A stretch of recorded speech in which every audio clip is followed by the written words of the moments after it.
See, I had the mic off. You couldn't hear me. Yeah, we back. And so I don't like when people do stuff to kids, man. It says 2 arrested after 4 children found covered in feces in a locked room. Y'all should see, if y'all seen the thumbnail, y'all would seen this nothing of a parent who did this to these kids, man. We'll be right back on the Keep It P podcast, and you know it's the drip.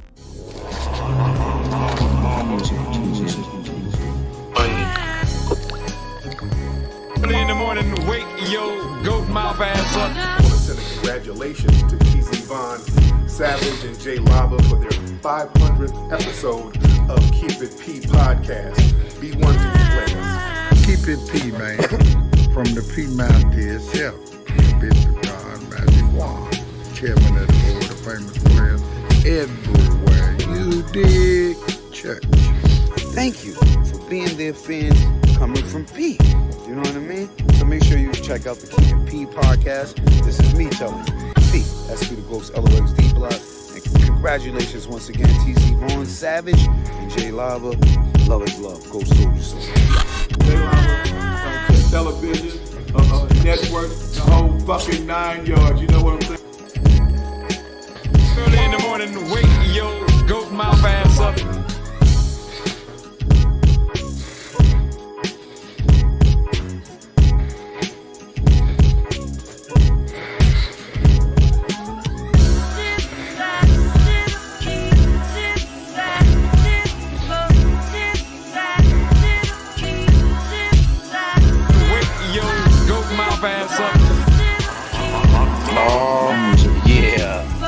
We back.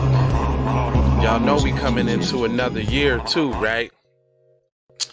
We coming into 2022. This is Jay Lava, and this is the Keep It P podcast, where we take news, situations, everyday occurrences, and indeed we show how one could have and could not have been keeping it P. And I'm not trying to tell you what to think. I'm trying to show you how to think, which is the reason why I bust down these articles. But before we get started, actually, I'm gonna go through the news, and then I got an everyday situation that I want to talk about. So, in addition to this story, before I get into my commentary, let's go ahead and let's play the video and see what they talking about. Fair usages of fairness, and all that. Let's see what they talking about. Parents Caitlin Shingeli and Corey Evans are in jail tonight, charged with child endangerment after 4 children were found in an unsafe living environment. 911 received a call Wednesday night from an 8-year-old whose mother was unresponsive. Upon arrival, EMS found the woman under the influence of alcohol. Now, the child who made the call and an infant found at the residence were in deplorable condition. While assisting the first 2 children, EMS heard screaming from the other end of the house. They found 2 4-year-old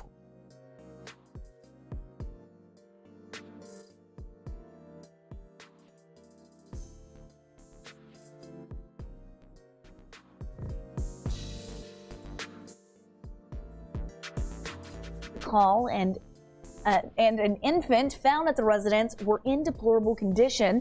While assisting the first 2 children, EMS heard screaming from the other end of the house. They found 2 4-year-old twin girls barricaded inside of a large room with a large safe. The screaming girl was begging deputies for water. The rooms were dirty and the infant and twins were malnourished.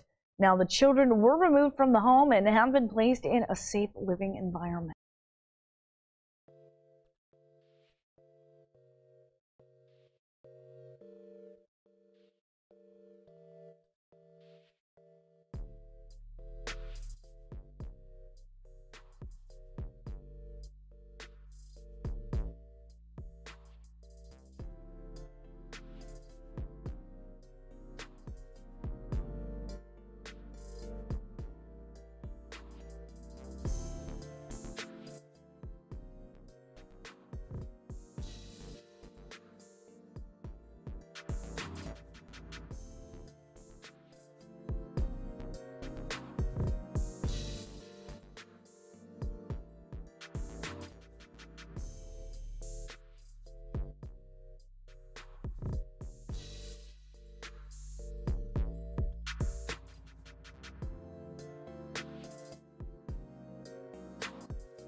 My fault. I had the volume down. See, y'all supposed to be telling me that shit in the comment section.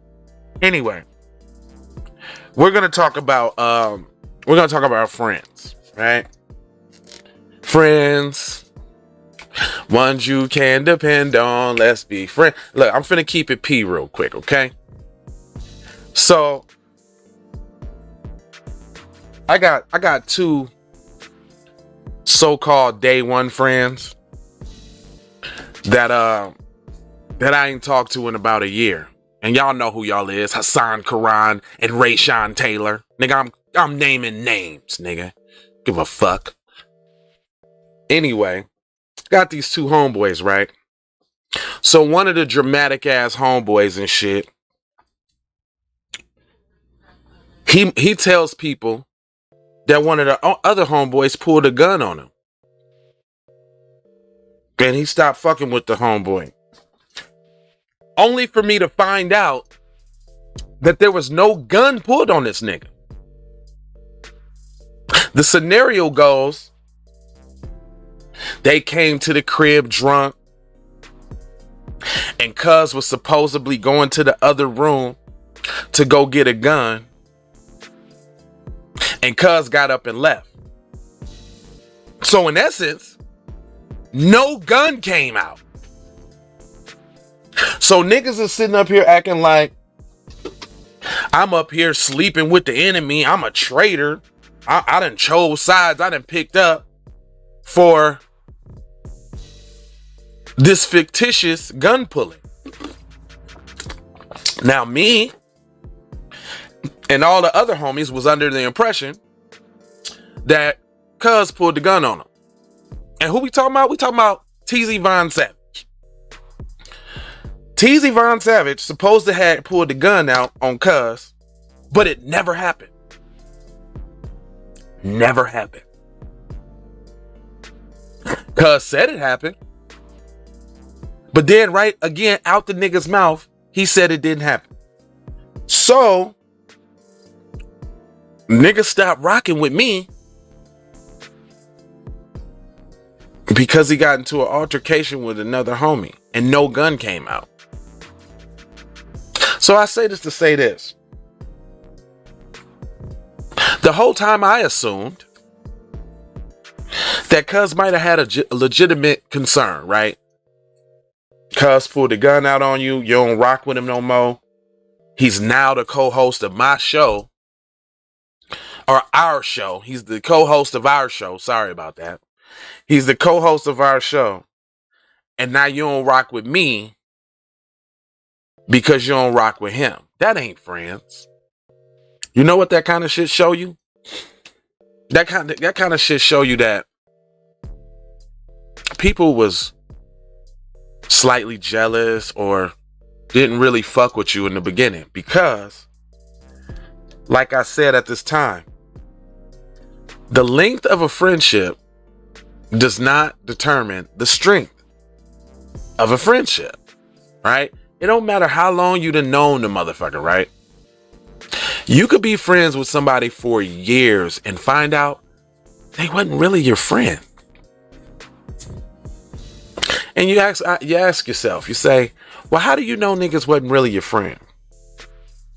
And this is for everybody, because this is something that I had to come to the realization of. So I'm just kind of working it out with my family that fucking follow me and that fucks with me. So I appreciate y'all.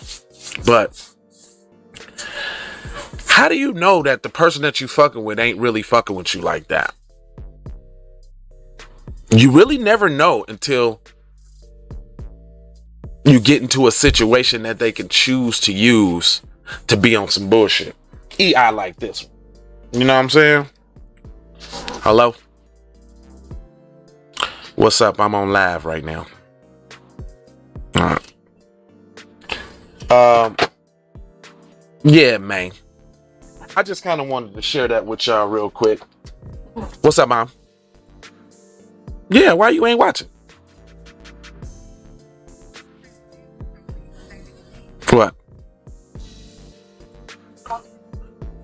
No, I don't know. Hey, I'll call you right back. I gotta answer the phone for Mom, y'all. Anyway, You know, so I put it to you like this. Everybody that made it into 2021 with you ain't guaranteed to make it into 2022 with you. And guess what? You gotta be okay with that. You know? Some people don't be happy with your growth. Some people be used to you staying where they know you, in whatever spot that is, right? And where you are as they know you might not be where you want to be. So then you change and you grow. But in changing and in growing, you will notice that you will begin to lose people. I lost a lot of people. A lot. I used to have a big old record company called Union Music Group. And I had several rapping members in my shit and people that tried to come on as what's up, mommy? People that try to come on as help and this, that, and the other. It's been a lot of niggas that fell by the wayside. I even had one homeboy get mad at me because we did a viral video together, Wendell Johnson. I'm naming names. I don't give a fuck. So I had this homeboy, right? First of all, I had a studio, met the nigga, he could rap a little bit. I'm like, cuz, come on, man, let's develop this career. Also at the time, cuz was flailing around in life on some bullshit. Pill popping, not really focused, not really on nothing. I extended my crib to this nigga. I was a bachelor. You know what I'm saying? I lived by myself. I had my own crib and a studio, 2 studios, by the way. I'm like, you know what, cuz? You can come stay with me and get on your feet, fam. Let the nigga come stay with me. The nigga wasn't on nothing. I had to put the nigga out. The nigga let his bitch come over, nigga, and kick in my window and shit. This little crazy bitch he was fucking with. So he ended up moving in with the bitch. Then, you know, time went on, shit developed in the studio, helped the nigga develop his talent, basically put the nigga on. You know what I'm saying? Paid for all the shows, paid for all the advertising, paid for all the rent, bought niggas outfits for shows and shit. All that shit. Like what a real record company owner is supposed to do. Me and the partner of the company, Dion Kelly, this nigga get mad at me because one of his bitches want to go out with me and my bitch, and we fuck. But this nigga acting like he king pimping and he don't give a fuck about shit, but he secretly loves the bitch. Then this nigga gonna go do some hate shit trying to fuck with one of my bitches. So we fall out. I pick up and I leaves the studio. My studio. I left my studio, all my equipment, all that. I ain't want none of that shit. Cause you know what? Cuz had gave me a Lexus to drive when I fucked my car up. And I owed it. And because I'm a fair nigga, I left all my shit there. You can have that. But I didn't leave my friend there. My friend stayed there with this bitch ass nigga who tried to rebrand my company. This nigga stayed with the nigga and started a new company from the shit that I started. That was a red flag. I should have known it. But then cuz come back and do some real shit, like giving me all my music that I had left. There was a hard drive or 2 that I had left. And cuz had brought me all my shit back, which I thought was cool and noble. But I should have had a side eye on that nigga. You know what I'm saying? Like, if you gonna stay with a nigga that tried to steal my business that I started for us, then you a hoe nigga. I should have seen that. You a hoe ass nigga. But I welcome niggas back with open arms. No big deal. So we start on a new venture. Because we had thousands of songs together. So, long story short, one day, cuz called me like, man, I had read this book, Walking in My Pocket to Migos, Walk It Like I Talk It, man. You should see it. It's pretty dope. He's like, him and his son was doing it. And I was like, all right, whatever. I ain't thinking nothing of it. So that Saturday, I went to his house. He showed it to me. And because I was already grinding on YouTube at the time, I was like, man, that's pretty funny. Let's record that. And I'm gonna post it on my channel. He was like, all right, cool. So we recorded it. And the next day I woke up, the shit had hundreds of thousands of views, like right away. It's like, what the hell? That was Sunday. I think that Sunday we was on TMZ. We was on all that type of shit. We was on every media outlet you can think of. You know, the Shade Room, the Root, the Green, all the publications was talking about this video. Now, in this video, instead of him and his son doing it and me recording it, me and him did it. And I recorded it. And on top of him doing what he was doing with his son, I thought it would be funny if I did the Amigo ad-libs over the shit. Good thing I did it, because that made it funny as fuck. And now that video alone got 9.6 million views on my channel. But guess what happened though? Soon as after that, the snake nigga that stayed with the one nigga that tried to steal my record company, this nigga gets mad. This nigga gets mad because I put up a video that me and him did together on my channel. Regardless to the fact if it was you and your son's idea, because you and your son had cell phones just like I did. You and your son had YouTube channels just like I did. You could have posted the shit up just like I did, but you didn't. I did. So it's not my fault the shit went viral on my channel, but guess what happened after it went viral, right? You know me, the real nigga. I'm like, yo, son, we got this attention now, dude. It's time to get on it. Let's do another one. So we did another one and we really didn't like it. I still got it on my phone to this day. We did another one right after that. Really didn't like it. So cuz like, man, I don't want to be known for, no Dr. Seuss shit, woo-de-woo, not being smart, not knowing how to parlay a wave, right? This nigga, he goes and records another version using my ad libs and doing the same song and put it on his channel. Now, at the time, I thought that was good. I don't have no hate bones in my body. I was like, look at cuz taking some gumption, you know what I'm saying, and getting this shit cracking and getting it started. But little, I see, because I didn't see it that way. But I'm like, hold on. He didn't involve me in that.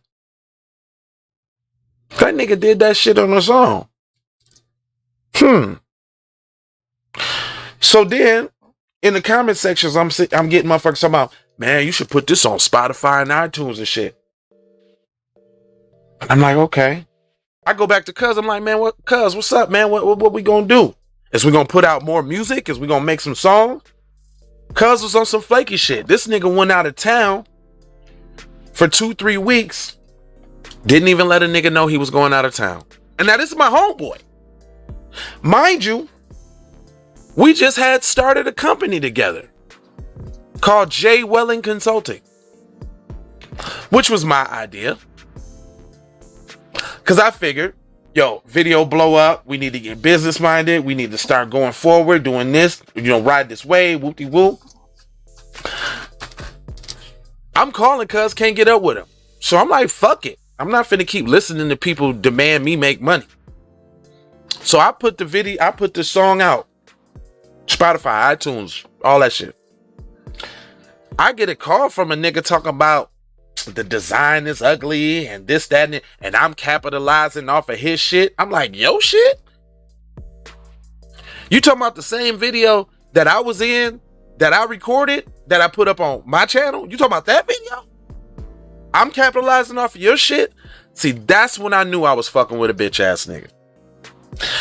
You ungrateful ass nigga, after all the shit I done for your monkey ass nigga, and you gonna try to clown me over some business shit?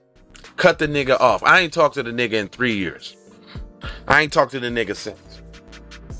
Now, that I could kind of understand. It ain't like we grew up since 7th grade or 8th graders, no shit like that. So, you know, I can understand that union failing, because that was the name of the music, my music company, Union Music Group. So that union fell by the wayside. Then here we go up to last year. I get a call from Teezy like, yo, man, I see what you're doing. You know, I feel you. I like what you're doing with the podcast and shit, fam. You know, you need to hit him harder. And I'm like, well, what, nigga, you on it with me? He like, yeah, nigga, I'm on it with you. So I bullshit y'all not, man. During late November, all December, Teezy calling me every day. What's up, man? Let's record. To the point where I was like, this nigga's more involved in my shit than I am. I can't have that shit, nigga. This nigga made me step my game up. Now, right before Christmas, or right after, I had went and visited the other homeboy, Rayshawn Taylor, in Dallas. And Hassan, he had came up here on a trip, left his wallet at the crib. Left his wallet at the airport. Couldn't get a rental car, couldn't do this, that, and the other, which I think was all bluff anyway. But anyway. So I'm like, yo, cuz, you can use my car while I'm at work and handle your business. So that happened. So then I go out of town. I kick it with the other homeboy. I come back, and January 1st, the first Keep It P podcast went up. After that, I didn't hear from them niggas no more. And so, you know me, I'm like, nigga, these my day ones. My nigga would know these niggas 30 years plus. What's up? What? I'm blocked and shit. Or I call cuz he's speaking all dry on the phone and shit. You know, like a bitch. Not saying if he got a problem or nothing. You know what I'm saying? Just talking dry and monotone like a little bitch. So it's like, I ain't never got to call that nigga back. Fuck that nigga. And I didn't. And I haven't. And then, so fast forward to the other day. All the homies is sitting around. And the homie like, man, what's up with you and Haas, man? Y'all niggas down there tearing it up the city? I'm like, man, I ain't talked to cuz in a year, since last year this time. He like, why? I was like, I don't know. Maybe because Teezy's my co-host? He was like, well, what would be the problem with Teezy being your co-host? I was like, I mean, rumor has it is that, you know, Teezy pulled the gun out on him and, you know, they fell out. So cuz like, man, I'm finna get to the bottom of this shit. So he calls the nigga on the phone, 3-way. When I tell y'all all my assumptions was confirmed, but there was one startling detail that came from the horse's mouth. The altercation never happened. Everybody was under the impression that there was a gun pulled out, but there was no gun pulled out. Cuz imagine this gun being pulled out and left the scene because he was feeling some type of way about some bread that he owed cuz. But long story short, niggas stop fucking with you for imaginary fictitious situations. Which led me to believe that motherfuckers always had a problem with me. Because if you let some little shit like that make you fall out of a friendship, y'all was never friends, man. Never. And that's some shit I had to learn, right? Yeah, Leron. Yeah, real shit. So the long story short is, my day one stopped fucking with me because he feels some way about a nigga he introduced me to. I wouldn't even know TZ if it wasn't for Haas. I wouldn't even know him. You introduced me to Cuz. Cuz ain't never did shit wrong to me. Matter of fact, that was my guy. It was. But listen, when Rayshawn told me that TZ supposed to have pulled a gun out on Haas, I go right to TZ like, Cuz, what's up with you and my cousin? He was like, oh man, you know, I was drinking heavily, man. I was on some bullshit. We was both drunk that night, came back to the crib, me, him, and a couple other homies. I was like, I'm finna go get the strap, playing and shit. I come back in the room and Cuz was gone. I'm like, what you mean Cuz was gone? He left. So you saying that no gun ever got pulled out? No gun ever got pulled out. So you're saying that this is a fictitious gun in somebody else's head that they never seen? Yeah. For real? Yeah. So we asked Haas himself. No gun got pulled on him, is what he said. He dipped before the gun came out. So technically, you don't know if there was going to be a gun or not. Right?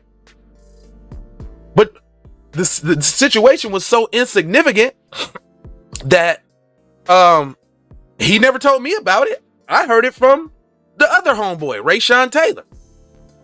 So I guess Rayshawn get it in his head that, oh, I let you know a nigga pulled a gun out on your homeboy and you still fucking with him. I ain't fucking with you. Which is some hoe shit. Which is so hoe. That lets you know nigga wasn't your homeboy either. If friendships are so flimsy and whimsical at that point. So let me get this right. You're gonna stop fucking with me as a homeboy because me and the other homeboy is at odds for fucking with another homeboy. Okay. So now that's two friends down. That's two friends down. Then we on the phone the other day while all of this shit coming out. And I noticed something about another friend. The other friend gonna say, oh, it's all good. It's all good. So then we talking to the other friend. And then like, oh, I kind of see where he coming from. I kind of see where he at. Which pissed me off. I'm like, nigga, you always talking that gang, Trefo, we homeboys, we all we got shit. Telling me that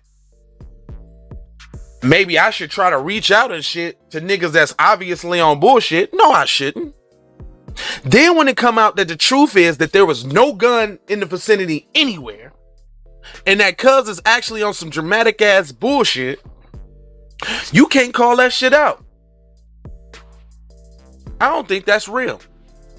Cause as friends and as men, niggas should be able to say like TJ did, I appreciate you, T-Lo, thank you, sir. Non-biased third party who knew nothing about the situation, who got my explanation, heard Cuz's explanation, and came up with the final thoughts. And Cuz final thoughts was, he said it just like this, verbatim.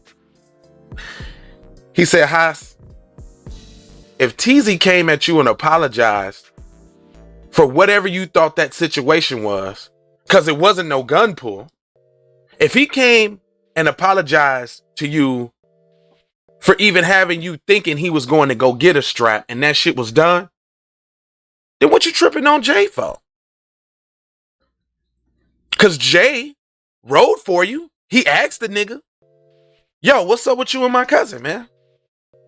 And after said person, my co-host, said it was all love, I apologize, I stopped drinking because of my behavior in those kind of situations. What am I to do? Now I'm supposed to stop fucking with a nigga that's clearly about me and the network and forwarding in this shit, a motherfucker that has been nothing but a real inspiration and friend to me. Matter of fact, in this short amount of time, I can say that the kind of friendship that we've had, I've never experienced it before.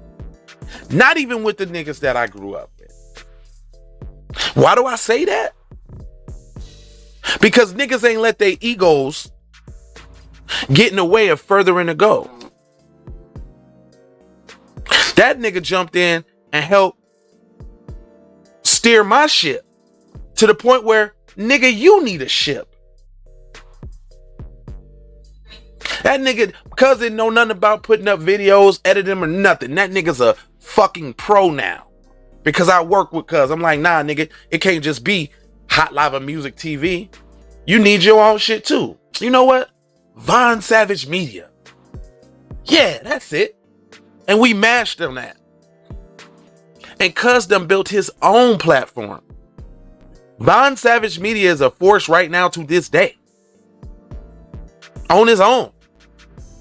Cuz put up his own, he found his own niche, put up his own content, done cracked 1 million views a couple times off my tutelage. Nigga not hard-headed. Nigga took my shit and ran with it. And I'm proud of cuz. That's why I don't mind getting on here talking to y'all without him. You know what I'm saying? Because I'm holding it down for us. He got some shit going on. He got to do. I'm the most, electronically inclined or computerly inclined to put this shit. Because this right here is not easy, y'all. To put this show on right now, I got to go through probably like 8 or 9 steps to make this happen. Every time I broadcast. So that's why it's like when I broadcast and I say I'm going to be right back, I can't just come right back. It's going to take me about 10 minutes, 10, 15 minutes, because I got to go through the process of setting everything up. But I'm willing to do that. And I'm willing to go hard for the people that I fuck with and I love. I've always been willing to go hard. I've always gone hard for everybody I fucked with. But when you look at the reciprocal, when you really think about what was the exchange?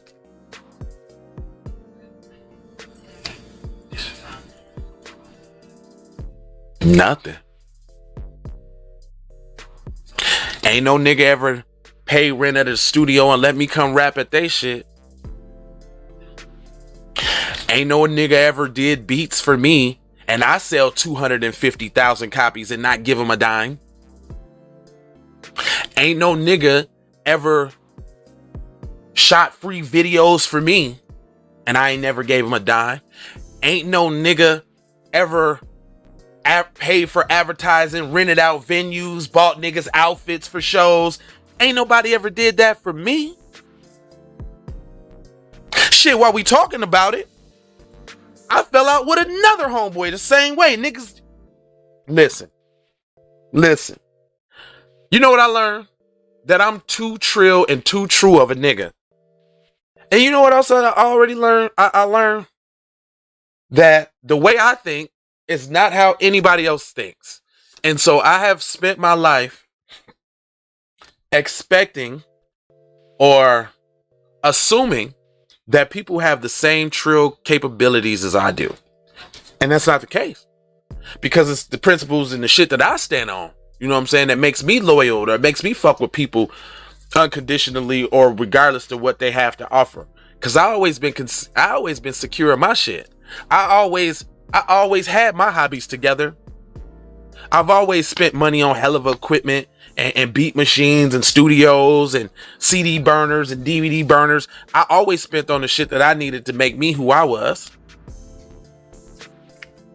I remember there was a time when I wanted to sell CDs. You know what I did? I went to the nigga, Will, that was selling CDs. You know what I did? I bought every CD that nigga had. Matter of fact, you know how I met Will? The nigga gave me 10 CDs and told me to bring them back 50. I sold them CDs so quick, went back to his crib, got some more. Then I got smart. I'm like, well, fuck selling the CDs for him. I can sell my own shit. Went and stole me a DVD burner. Then to tell you, walked right in the store, put that bitch in the cart, and walked right out on some G shit. Then went to Walgreens and shit and loaded up on blank DVDs for free. Yeah, I was terrible back then. I end up going to this nigga and buying every fucking CD that he had. And guess what I did? That inspired my nigga Dan to sell CDs. He bought a burner then. And then I gave all the music that I had to him. For him to burn and for him to be self-sufficient and get his shit together. Then we moved out the crib. So I move in with Will. He was single bachelor in the crib. So we doing the CD thing together. We hustling. I come up on some money. I go buy a DVD burner. I'm like, okay, cuz, thanks for putting me on with the CDs. Let me return the favor. And now let's do this DVD game. So I bought the DVD burner and the first few DVDs. Bought it to cuz. We like, fuck it, let's take our operation elsewhere. We went and opened up a studio. Because I already had a studio with J-Mac. So this was my second studio. Well, actually my third, because I had came from another. Yeah, anyway, I do this. So, nigga, all of a sudden one day, the burners go down. I got the money to fix it. Cuz didn't have it at the time. Cuz gets the money and then fixes the burners and then takes the burners to the crib. And I'm like, yo, we supposed to be making money. What are you doing? So long story short, we fall out. You know what this nigga tells me? He said, we wasn't supposed to be equal.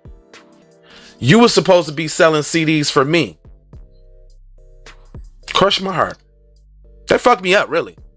Like, nigga, you see me as an employee? Even after I brought a whole nother game into perspective for us, nigga, that makes us equals.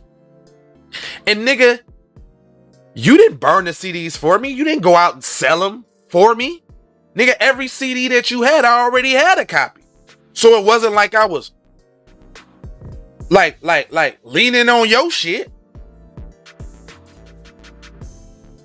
But that's how niggas is, though. That's a lot of that shit's my fault, though. I don't blame none of them niggas for what happened. Because you know why? Because there was signs that I seen in people that I chose to ignore. There were signs in people that I chose to ignore. So when it all came back around to the bullshit that they was on, like for existence, when that nigga couldn't even do right in the crib that I let him come stay in, I should have known I shouldn't have fucked with him on nothing else, period. I should have known that. That was my fault from the very beginning.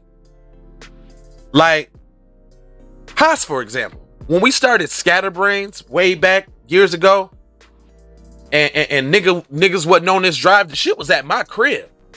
If y'all go back and look at the archives, nigga, I carried on 30, 40 episodes by myself with another nigga's name in the credits. I'm like, fuck that. I'm not finna keep putting up videos, giving other niggas kudos and credits, and they ain't even a part of this shit. So fast forward today, you see me with the homeboy that you lied on, talking about he put a gun on you but never did. Now it's successful and you mad. Well, I don't know why you mad. You try to start a little radio station that I did advertisement and graphics for, that I even advertised on my show after you so-called fell out with me. Still advertise the nigga shit on some G shit. Cause I'm bigger than that. Fam.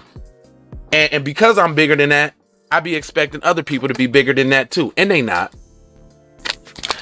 People are who they are. When people tell you who they are or show you who they are, you need to fucking believe them. That's all I really got, because I gotta get to my client. But I just want to vent. And I said all of this to say, Everybody that made it with you to 2021 ain't necessarily gonna make it with you to 2022. And you gotta be okay with that. People are in your lives for reasons and seasons. And sometimes them seasons play out. And sometimes them reasons play out. The people who stick and stay around, who's still around through all your ups and downs, them is the people you need to fuck with. And I'm gonna leave it on that. Get in that comment section. Let me know. You know what I'm saying? If y'all feel falling out with fake friends, you know what I'm saying? And let's go on record and say this. All of these people I don't have no beef with. You know what I'm saying? I don't got no beef with none of them. You know, if Cuz died tomorrow, I'd go to his funeral. Some of the other people, I'm not sure if I would attend their funeral. Real talk. I mean, I would attend Cuz' funeral because we grew up together. That's my nigga still. And listen to me. Listen to how I talk. That's my nigga still. That's still my nigga from far away. You my nigga, Cuz. You alright. You just do you. And I'll do me. That's how trill I am. Them still my niggas. I'm still not gonna talk bad about them. Still not gonna call them out their name or nothing. But just recognizing that most people problem is they think people are who they are. And they're not. They are who they are. And you are who you are. So the way you think and process things is not the way that other people think and process things. And that's something we all got to learn. Stop disappointing yourself by expecting things from others that they may or may not be capable of or aware of or even have the mental gumption to even think about it, because that's your brain, stupid. That's how you think. That's not how they think. So you're gonna walk around and you're gonna get a lot of disappointment out here thinking that people's gonna do what you think they're supposed to do. It's not gonna happen. Never gonna happen. And then when you do find somebody who do what you think they're gonna do, that might be the only time they do that. That's coincidental. That doesn't mean that happens like that. But anyway, I'm gonna let y'all go because I got the flow and I got other beeswax to handle. I'll be back later, Slater. Y'all take these commercials. Look, this commercial used to have a nigga ad in it. I had to change it. You ain't fucking with me. I ain't fucking with you. I ain't mad at nobody, really. Yeah, Mom, that's called keeping it P. That's all it is. Hence the name of the podcast, Keeping It P. All right, y'all. I bid y'all adieu. And we'll chop it up later on tonight, y'all. Take these commercials. Ways for you to run my cash. Check reparation. Check reparation. Check reparation. Check reparation. Check reparation. Check reparation. Check reparation. Tryna bring it back. Tryna bring it back. Tryna bring it back. I bring it back like I took you from the premises. I bring it back like it's stolen from my nemesis. I bring it back. Shawty bang my line. You can holler at me later. Shawty bang my line. Shawty bang my line. Bang my line. You can holler at me later. Shawty bang my line. You can catch me on the book or DM me at IG. Consider me. Look, I don't play with this shit. You don't even know what I gave to this shit. Self-made with this shit. I slay with this shit. Been a lot of roads I done paved with this shit. Look. Taking flight, changing life in one night. By 2 a.m. if you do it right. Up late like nigga night. Small fish, big appetite. Get an extra 4 if you whip it right. Got good gas in his light bright. Got big balls in a good pipe. One fall of this night.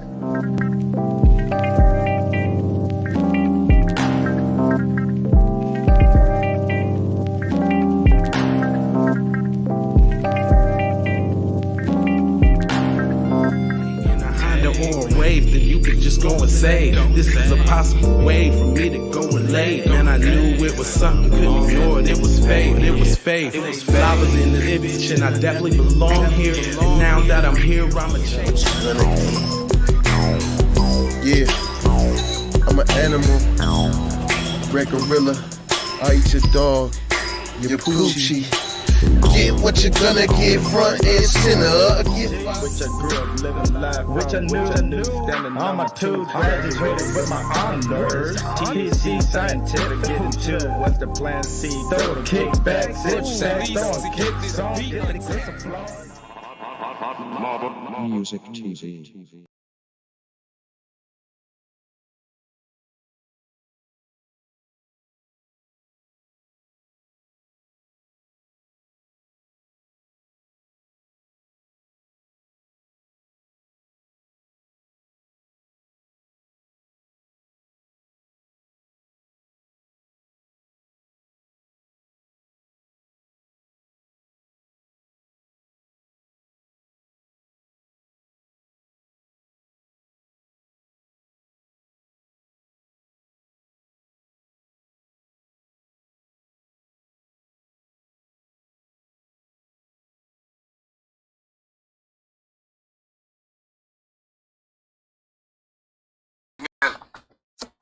That's pretty funny. Record that.